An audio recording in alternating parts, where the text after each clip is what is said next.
to this coach's podcast edition of the Running Club at UC Riverside podcast episode. I hope everyone's doing well.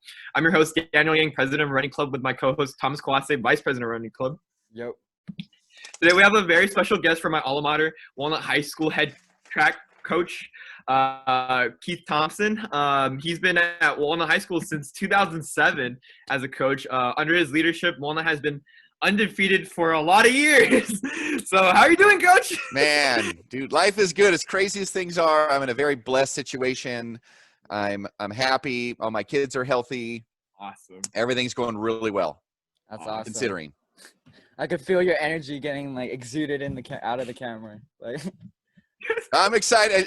I don't get to talk to adults too often, so this is an exciting time for me. All right. All right. Nice.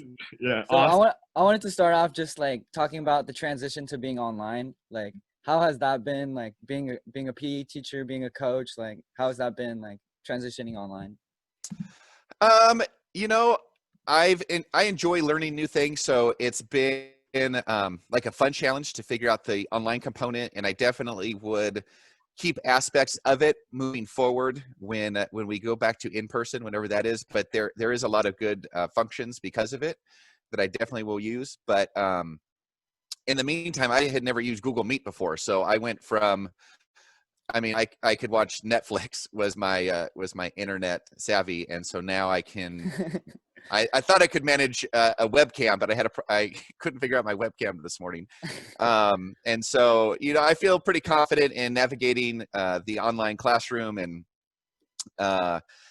figuring out things to keep things very simple for the kids. Because if you try to go too complicated, I think it's hard to follow and see the flow of what you're doing. And I think unnecessarily complicating it early on, I learned what not to do. And so I think I have a pretty streamlined approach. I exercise and work out with the kids, which is a lot of fun. Yeah. How have you been doing that? Like just through Zoom or? Yeah. So one of the things I learned early on, and I'm sure there's ways to do it better, but if I'm working out with the kids and I have my audio on, they really can't hear me. And if I share my screen, then the audio is very glitchy with what they hear. So initially I was going to lead them in a workout, but they couldn't really hear what I was doing. So then plan B was, I'll share my screen. I'll record something or find something on YouTube. I'll record my screen and then I'll play it for everybody. But then if my internet cut out or their internet, it just got to be a problem. And then the audio was very glitchy. So I download the videos on our Google Classroom, and then they could choose which workout they want to do. And so we all work out together, and I plug it into my television so I can see them a little bit bigger. And so I'll pick one of the workouts too, and then we'll all work out together. So it ends up being a lot of fun. That's cool. Yeah. Like you definitely get to pick your own workout now. Like, or just, yeah, it sounds like you have more options now. Even though it's online, like it does sound completely different though than how it used to be. Like that's interesting though. We try to do something like that with the running club. Trying to do that virtual workout. We know UC Irvine, they did something with that a lot during spring. And we tried to do something like that. And it's nice to get your insight on that too. Because I was thinking I think the best way to do things is probably record things rather than actually, so then they can get the full picture. Because this webcam is you said you're harder to see people, right? Yep. Especially during the workouts, a lot more different and stuff. You said you were using a Google Meet. What is that? Like I've never heard of it. Google Classroom. So Google Meet is like Zoom. It's their like FaceTime. It's their online virtual classroom essentially. So, and then within that, or I guess Google Meet is within the Google Classroom.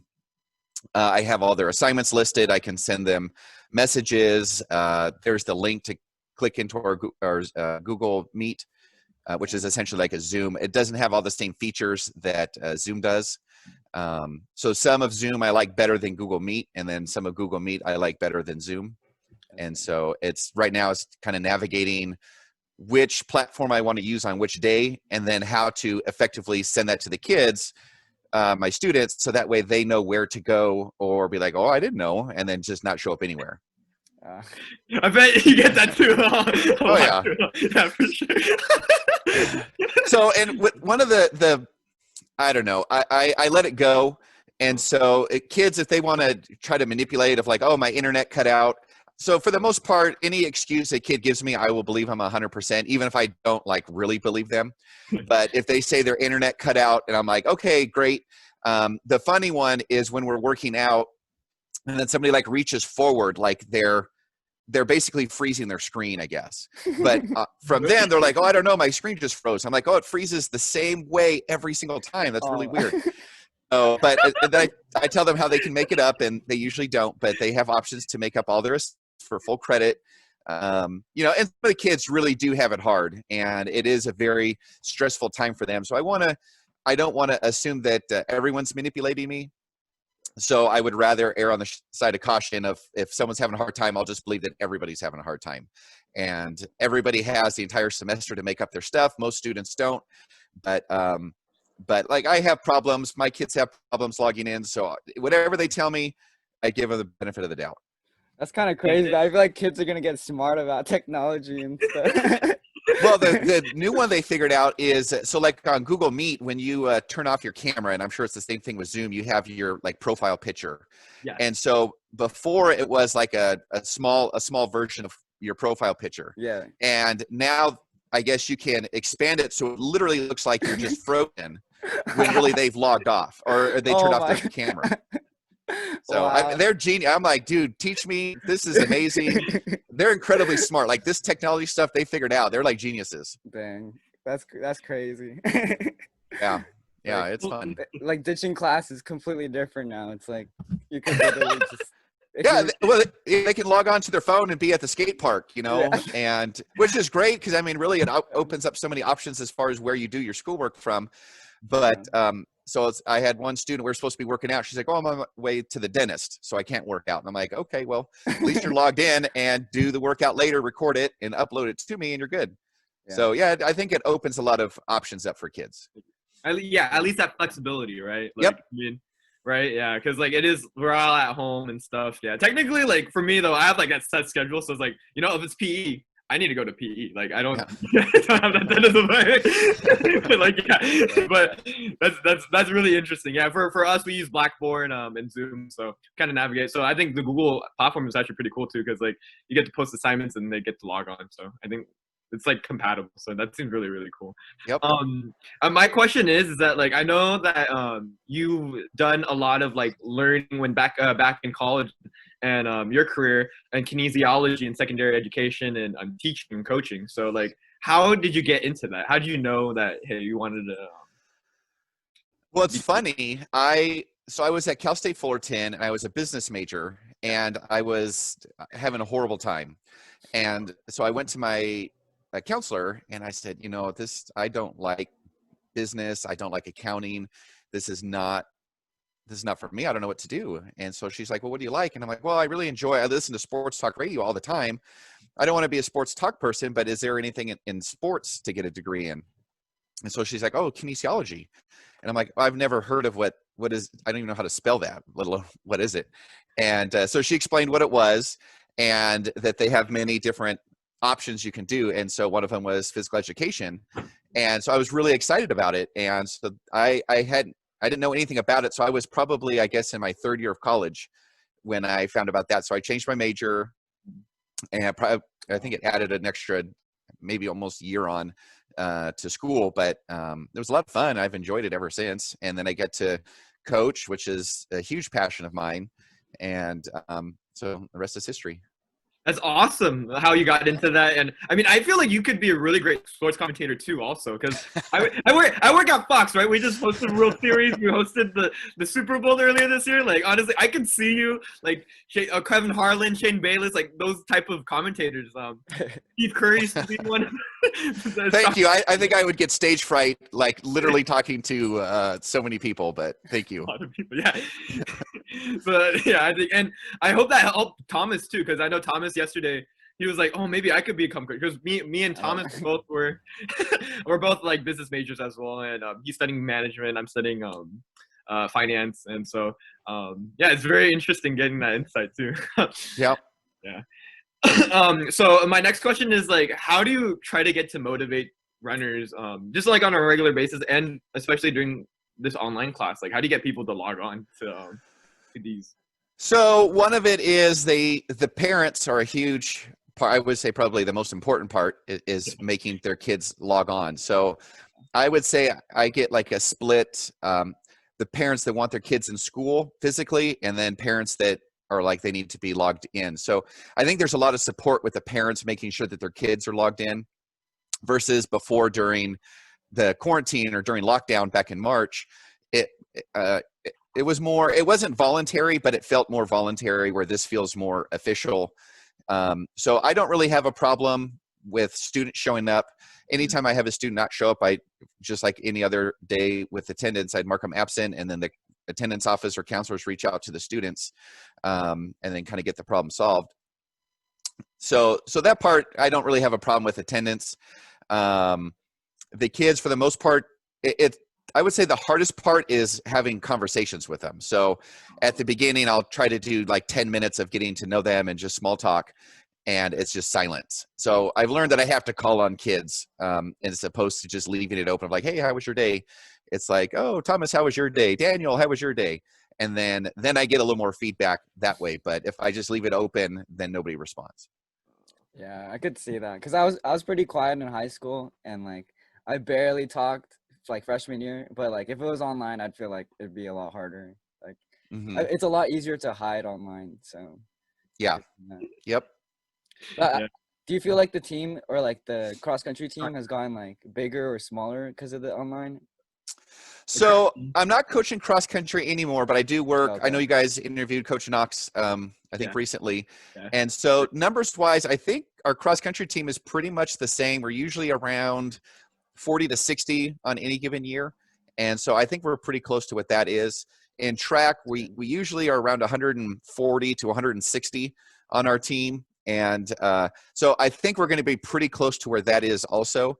The one difference is it's hard to recruit because normally I do tryouts, and I have all the PE classes that I have them do different activities to kind of have them try out whether they want to or not. And then I recruit those kids. So now I tell anybody who wants to come to track, they're automatically on the team this year, that we won't do a tryout. And so I've been really emailing my PE classes and having the other PE teachers email their classes, because the freshmen, getting them is the most crucial, because sophomores, juniors, and seniors are already on the team. And we'll get new kids because one of their friends on the team will recommend them to come, and then they'll come. So I'm not too worried about the older kids. And so I need to, my next project is getting like a pamphlet that I'll have emailed out to the entire school about track tryouts or coming out for track. And then those kids will just email me, and then I'll have them added into the class. So that part is being a little tricky, because if we do go back, I want to be prepared for a league season, and I don't like to lose. And I don't want to lose just because I didn't spend the time to try to recruit a track team. So I'm going to do my part the best that I can. And, we'll be ready to compete if there's a season. That's awesome. So as of right now, so from what you've been hearing from Coach Person, our athletic director, like we still don't know if it's like in person or not, huh? Whether we're going to have a season or not, huh? Yeah. So my gut feeling is, just because right now the numbers are spiking across the country, and I know they're going up in California, but I don't know what it is compared to the worst that it's been. So, but I just can't, unfortunately, foresee having a season at all this entire year, which is really sad. And I don't know if, say things get much better really soon, I wonder if they cancel the fall sports, like football, cross country, if they canceled that, if they would cancel then everybody, or if they would say, oh, those sports are canceled, we're going to keep moving forward with these other ones. I just kind of feel that if they cancel one, they're going to cancel all of them. And with numbers, I mean, really, for us to get into that, the correct tier for sports, I feel like we're at the best case scenario, like 5 to 6 weeks away, if everything went perfect. And I don't see that happening, especially with, you got Thanksgiving and Christmas and New Year's. It's a lot of family get-togethers. And so I miss sports. I think the kids miss it a lot, and I think they need it. It's kind of nice that all the sports are outdoors, and it seems like that's safer to do things when you're outdoors. So I don't know if things will change. With the new presidency coming in, I don't know if that will mean things get shut down more or more open more, or how that will impact. So that'll be interesting to see in January what changes happen. Yeah, and Yeah, I think go that's ahead. definitely tough because like I feel like my biggest high school memory was cross country, was sports. So Yeah. like not having that available for them, I feel like they're like it's like a big part of school. So Yeah, you really, I think, find out kind of what you're made of a little bit when you push yourself harder than you thought you could. You just learn so much about yourself. And I mean, for me, I had a great time as a high school and college athlete that I wanted to coach and be a teacher, and yeah, had things been different to where I'd never had that opportunity, or I was interested in it, and then that passion kind of went away just because there was no sports for a year or two. I don't know where I would be, what I would do differently now. So I feel like this has really big effects on kids beyond just like, oh, they don't get to play in a game today. It's like, well, this might change their life path. yeah. 100. I totally agree with that 100%.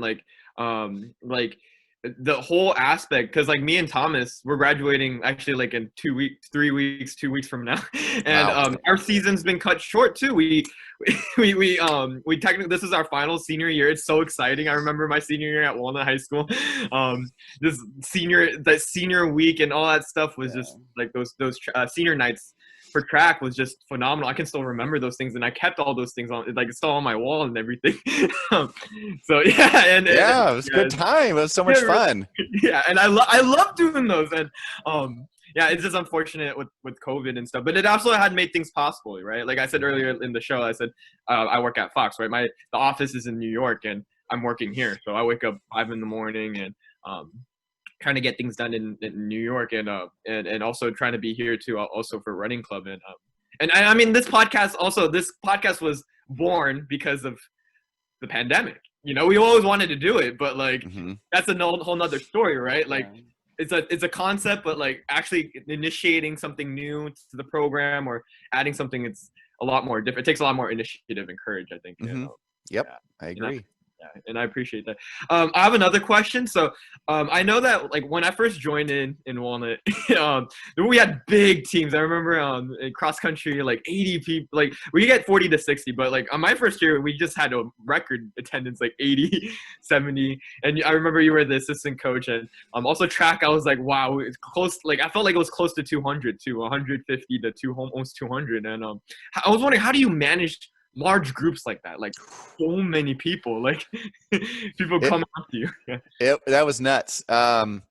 So yeah, it was funny. The first couple years for cross country in the summertime, we only had like 6 or 8 people out there, and I just remember I'm like, dude, this is such a small team. We're going to be able to compete on a bigger scale if this is all that we have. And then it seemed like one year we shot up to like 80.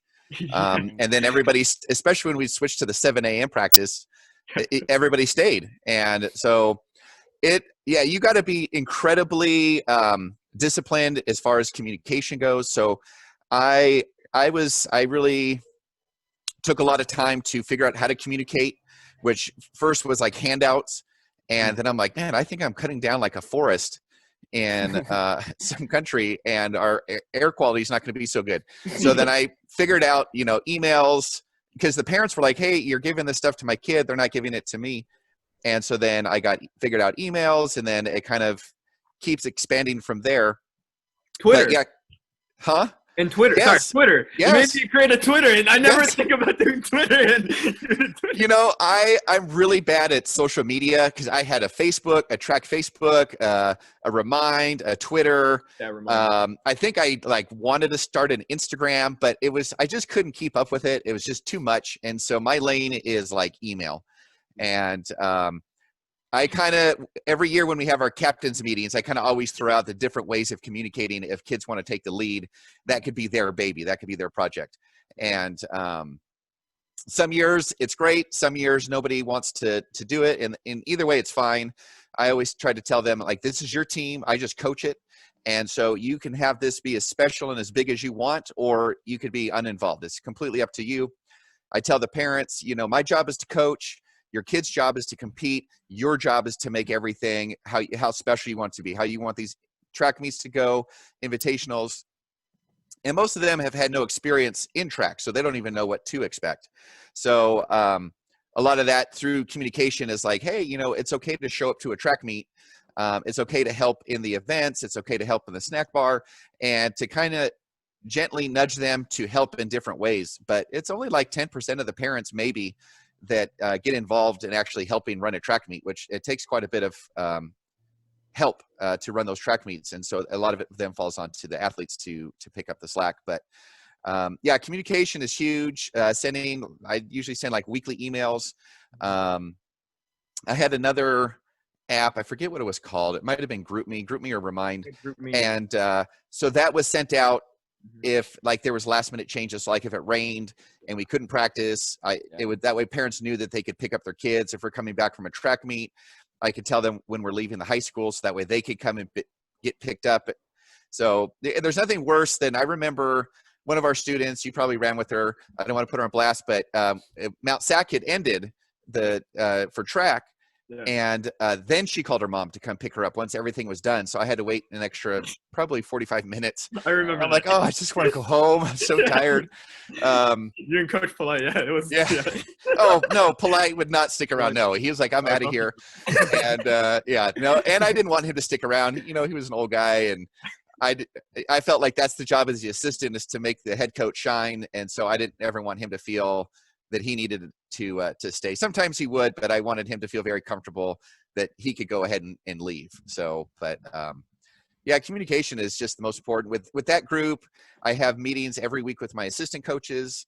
And so we have several topics that we go over, and then review those topics the next week, and then talk about new topics, and just the importance of taking attendance and monitoring where all the kids are, finding out the kids that are trying to fall through the cracks, so that doesn't happen. So it's a lot of planning. And unfortunately for me as a head coach, it was more like administrative work. And like last year, before the pandemic started, I wasn't really getting to coach. It was more of the paperwork of everything, and things were running really smooth, but I missed the coaching part of it. That part I didn't like doing. Yeah, the being able to see people too. I think that's why Polite coached 50 years here. Yeah, Walnut, because just to see the kids and be able to and I look up to you. I look up to Coach Polite, and like the communication from you was just phenomenal. I remember receiving those emails weekly, knowing what's going on, what's happening with the throws, what's happening with the sprints. It's not just only distance or cross country, right? So I like how everyone's on the same page. I remember the captain meetings. I like how there was so much flexibility. I remember every track meet, we had our pregame ritual and run around the crack, and you let us do that. If we want to do it, we do it. If we don't want to do it, that's fine. Everyone just do their own thing. But I like that, how we had that flexibility, and be able to do those rituals and stuff. It's just phenomenal. And thank you so much for to you and Coach Polite and Coach Knox and all the amazing teachers, Mr. Schultz. Like, these are Walnut's like greatest influencers in my life, and many alumni here. So yeah, I will say, since you brought up Schultz and Coach Person, I've been so fortunate and blessed to have those two. They're very ethical and moral people. And there's been so many times, because I kind of see all the behind the scenes stuff, what goes on with other sports and parents, and they are they follow the rules because it's the right thing to do. I've never seen them try to, skirt it so that way they can get a kid eligible that really should be ineligible. And they're probably two of my biggest influencers as far as how I coach and teach and how I treat kids, and because they really they don't compromise ever. And I really respect that. And so because of that, they usually hire really good other coaches for other sports. And so it's great I feel like we have a really good coaching staff at Walnut, and that it's a very ethical and moral coaching staff. And these kids that are in those programs, whether their parents know it or not, but they're very fortunate to have this staff that we do. It's a great staff. Absolutely. I worked in ASB too, so a lot of the sports sides too. I saw, like you said, like behind the scenes. I got to see you in the accounting room sometimes with Karen, our accountant, and Coach Polite too sometimes. But let's, yeah. All right. Before we end the show, like Thomas, do you have anything you want to add?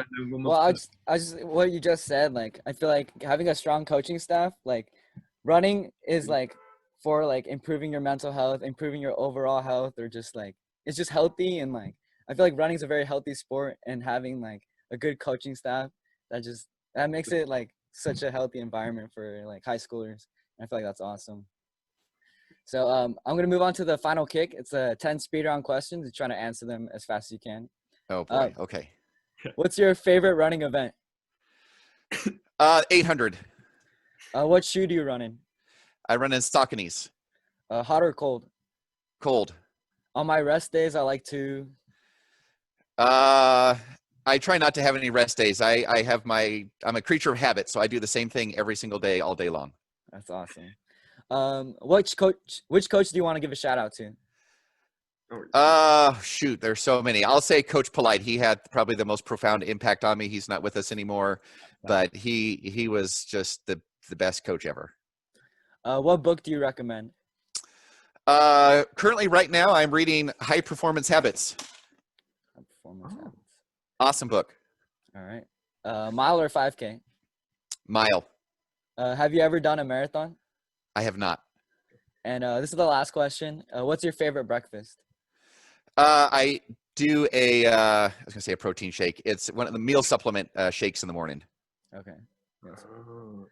Like Ensure or something like that, or what? No, I forget the brand of it. I could let you know later, but it's it's a big thing of powder, and so I feel like that I don't like to eat food, but I do need something in my body to kind of get it going. So I like the shake part of it, and I'll mix it with some almond milk and water, and that keeps me pretty much full till just about lunchtime.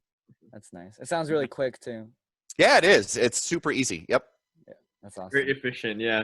All right, so thank you so much. Usually we leave with our viewers like with a quote, but Coach, like because you've been such a huge impact, like do you have any like last piece of advice for our viewers, runners, people who want to get into the sport? What's crazy? I don't know if this will necessarily answer your question, but when COVID started, I was not in good shape at all, and to hear how people were getting sick and dying from it, obesity being part of it, and I would say I was probably obese technically, but I probably didn't look all that obese.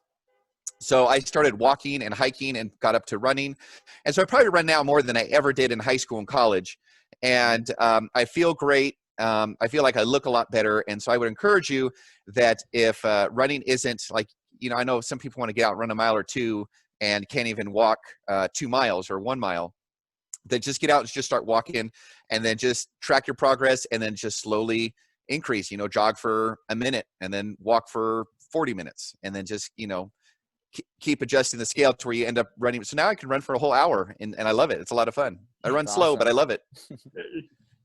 As long as you get out the door, Like, yeah, right? That's great. I get to clear my head. I listen to some podcasts. I listen to some audiobooks. It's awesome. It's very productive. Yeah, thank you for coming on the show. Thank you, guys. I really appreciate it. Thank you, Daniel.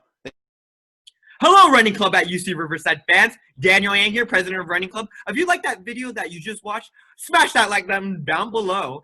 If you'd like to see more podcast episodes and creative content, remember to hit that subscribe button right here. Thank you so much for watching.